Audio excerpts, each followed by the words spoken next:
ये बताइए कि एक पीटीआई की ऑफिशियल लाइन तो नहीं है ये, लेकिन पीटीआई के जो हमदर्द हैं, खुसूसन जो बैरून मुल्क बैठे हुए हैं, वो ये बहुत तासुर दे रहे हैं कि जी बैरूनी दबाव बहुत आएगा, नई ट्रम्प इंतजामिया आएगी तो दबाव आएगा। ईयू के स्टेटमेंट को वो अपने हक में लेकर आते हैं कि जब वो फौजी अदालतों पे देते हैं, बरतानिया के स्टेटमेंट को लेकर आते हैं। आप क्या समझते हैं जो बैरूनी दबाव का एक वो है, एंगल है, किस नज़र से देखती है हुकूमत उसको? हुकूमत नहीं देख रही है। हुकूमत के लिए ये कोई ऐसा बड़ा कंसर्न नहीं है।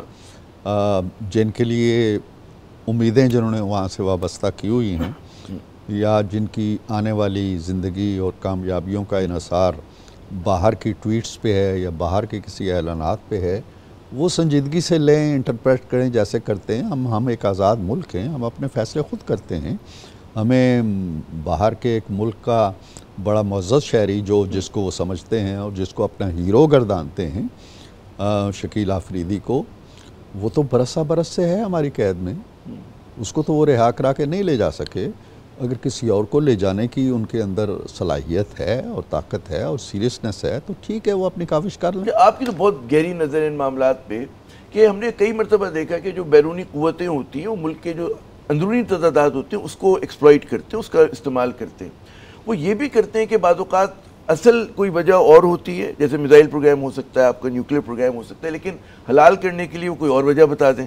तो इस तरह की चीज़ों को, क्यों हमारे लिए मगरब बहुत अहम है, सबसे बड़ा हमारा एक्सपोर्ट जो है डेस्टिनेशन अमेरिका है, सेकंड जो है ईयू है, तो आपके ख्याल में ये चीज़ें हमें कोई तलवार की धार पे चलना है, इस चीज़ को बैलेंसिंग एक्ट करना है? देखिए, मैं तो ये कहूँगा कि पाकिस्तान की तारीख़ के अंदर मुख्तलिफ़ जमातें, मुख्तलिफ़ लीडर बड़ी मुश्किलात का शिकार रहे।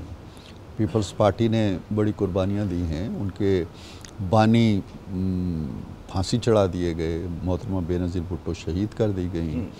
हमारी पार्टी जो है PMLN, उसने बड़ी मुश्किलात बर्दाश्त की हैं, जेलें काटी हैं, मरियम ने जेलें काटी हैं, बड़े मियाँ साहब ख़ानदान के हर फर्द ने काटी, जलावतनियाँ काटी हैं तवील अरसे, उनके अजीज़ मर गए, वालदैन मर गए, वो दफना नहीं सके उनको। तो एक मुश्किलात की कहानियाँ हैं। किसी ने अपनी मुश्किलात को का डंडोरा ना अमेरिका में पीटा, ना बरतानिया में पीटा, ना यूरोपीय यूनियन में पीटा, ना किसी और मुल्क में पीटा। लेकिन वो इस चीज़ से वो लेते हैं, इंस्पिरेशन लेते हैं कि माजी में भी अमेरिका के किरदार रहा पाकिस्तान के हालात में, जैसे नवाज शरीफ साहब के बाहर जाने में, बेनज़ीर साहिबा को साथ बिठाने में। सुन लेना, किसने हमारे बारे में क्या किरदार अदा किया, मैं उसकी बात नहीं कर रहा। वो अगर उन्होंने किया बकौल आपके, ठीक है, मान लेते हैं किया। अगर अब भी वो कर रहे हैं, ठीक है, मान लेते हैं। मैं तो उस किरदार की बात कर रहा हूँ जो यहाँ के लोग कर रहे हैं। पीटीआई इस बात का जवाब दे ना कि वो क्यों IMF को ख़त लिखती है कि पाकिस्तान की मदद ना करो, वो क्यों IMF के हेडक्वार्टर के सामने मुजाहरे कराती है, वो क्यों ख़त लिखती है बरतानिया को और वहाँ से करारदादें मंजूर कराती है, वो क्यों यूरोपीय यूनियन को उकसाती है और वो क्यों अक़वाम मुत्तहिदा को ख़त लिखते हैं, क्यों बाहर की क़ुव्वतों को ये जवाज़ पैदा करते हैं कि वो पाकिस्तान के अंदर मुदाख़लत करें, क्यों यहाँ तक ये स्टेटमेंट्स आई हैं कि जो कुछ यहाँ हो रहा है वो भारत के मकबूजा कश्मीर से भी ज़्यादा बदतरीन है। वो गज़ा से भी, मुमासलत जो है वो तो मेरे ख्याल बड़ी बेढंगी और गज़ा से भी बदतर है।